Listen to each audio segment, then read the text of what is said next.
নমস্কার বন্ধুরা, welcome to my channel absolute sports. আজকে আমি পুরো ভিডিওতেই ইস্টবেঙ্গল ক্লাবকে নিয়ে আলোচনা করব।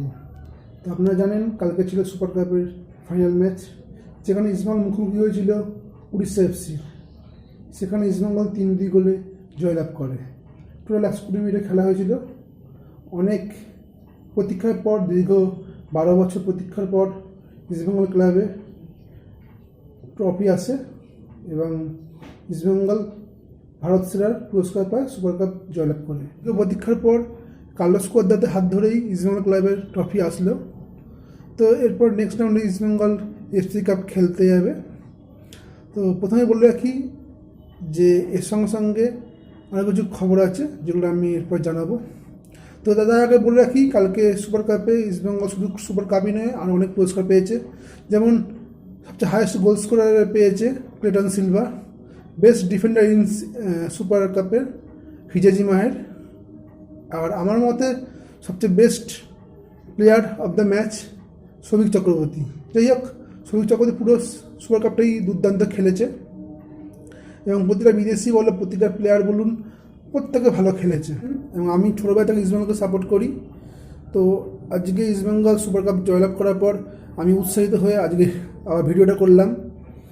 যাই হোক, তো খুব উৎসাহের সঙ্গে এবং খুশির সঙ্গে কালকে আমি খেলা দেখেছি। মাঠে যেতে পারিনি, সেই জন্য জিও সিনেমাতেই খেলা দেখেছিলাম এবং হই হুল্লো করে কালকে সারা রাত কাটিয়েছি।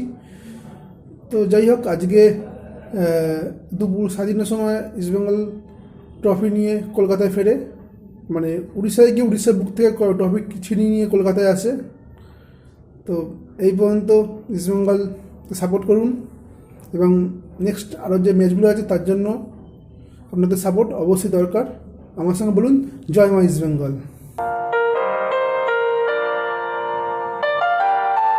ইস্টবেঙ্গলের কিছু ট্রান্সফার খবর নিয়ে, ট্রান্সফার খবর যাওয়ার আগে প্রথমেই বলি, ইস্টবেঙ্গলের নেক্সট ম্যাচ মোহনবাগানের সঙ্গে আইএসএলের ফার্স্ট কলকাতা ডার্বি হবে ইন আইএসএল। তো আমরা খুব এক্সাইটেড। তার মধ্যে একটা খুব খারাপ খবর আছে, সেটা হচ্ছে শ্রমিক চক্রবর্তী ফাইনাল ম্যাচে, সুপার কাপ ফাইনাল ম্যাচে রেড কার্ড দেখার জন্য আইএসএলের ফার্স্ট ম্যাচ মানে মোহনবাগানের সঙ্গে যে ম্যাচটা পড়বে এরপর, মানে ফার্স্ট ডার্বি কলকাতা ডার্বিতে খেলতে পারবে না। তো সেই জন্যই একটু হতাশ, কারণ শ্রমিক চক্রবর্তী আমাদের ইস্টবেঙ্গলের ডিফেন্সিভ মিডফিল্ডে একটা বড় অবদান। যাই হোক, তাকে আমরা পাবো না, বাট বাকি প্লেয়াররা তো আছেই, তারা অবশ্যই ভালো খেলবে। আর কিছু কথা বলি, ট্রান্সফার খবর নিয়ে প্রথমে যেটা বলি সেটা হচ্ছে ফালকে সিলভা সাইন অলমোস্ট কমপ্লিট। শোনা যাচ্ছে কাল পরশুর মধ্যে নাম ঘোষণা হয়ে যাবে, ক্লাব কর্তৃপক্ষ থেকে জানানো হয়েছে। তো ফালকে সিলভা তো সাইন কমপ্লিট। তো সে মোস্ট প্রবাবলি টোরোর জায়গায় আসতে চলেছে। আর একটা খুব খারাপ খবর হচ্ছে, সেটা হচ্ছে হেরেরা তাকে ইস্টবেঙ্গল মানে লোন ডিলে ছেড়ে দিচ্ছে, এফসি গোয়া তাকে লোন ডিলে নিচ্ছে। তো তার পরিবর্তে শোনা যাচ্ছে একজন 37 বছর বয়সী প্লেয়ার ভেক্টর ভালকুইস, যিনি আগে মেসির সঙ্গে খেলেছেন, মানে এফসি বার্সেলোনায় খেলেছে। তো সেই প্লেয়ারকে নিয়ে আসছে। তো কোচ তো গিয়েছিলই বার্সেলোনাতে, স্পেনে গিয়েছিলো, তখন সেখানেই মনে হয় কথাবার্তা বলেছে, যেমন উনি যেমন হিজাজি মাহেরকে নিয়ে এসেছিল, তো সেরকমই এনাকে নিয়ে আসছে। তো দেখি তিনি কেমন খেলেন। তো সাইন অলমোস্ট কমপ্লিট পায় বলতে গেলে। তো এবার সময় অপেক্ষা কবে আসবেন উনি কলকাতাতে।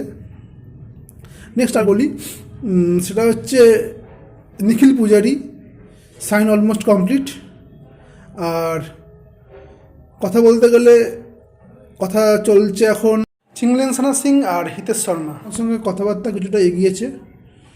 তো এখনও ফাইনাল ডিল কমপ্লিট হয়নি, যেটা নিখিল পূজারির সঙ্গে ফাইনাল ডিল কমপ্লিট প্রায় অলমোস্ট। তো এই হচ্ছে আজকে ট্রান্সফার খবর। তো ভিডিওটা কেমন লাগলো প্লিজ কমেন্ট করে জানাবেন। ভালো লাগলে লাইক, শেয়ার এবং সাবস্ক্রাইব করে দেবেন। দেখা হবে আবার নেক্সট ভিডিওতে ইস্টবেঙ্গলের নতুন জয়লাভের কোনো ট্রফি নিয়ে আপনার সামনে আবার আমি আসবো। তো আপনার সামনে এটাই রিকোয়েস্ট থাকবে যে প্লিজ, যদি ইস্টবেঙ্গলকে ভালোবাসেন, যদি আমাকে সাপোর্ট করেন, অবশ্যই চ্যানেলটা সাবস্ক্রাইব করে দেবেন, যাতে আমি একটুকুনি উৎসাহিত হতে পারি আপনার সামনে নতুন কোনো ভিডিও নিয়ে। লাস্টে প্লিজ আপনার সঙ্গে একবার বলুন জয় ইস্টবেঙ্গল।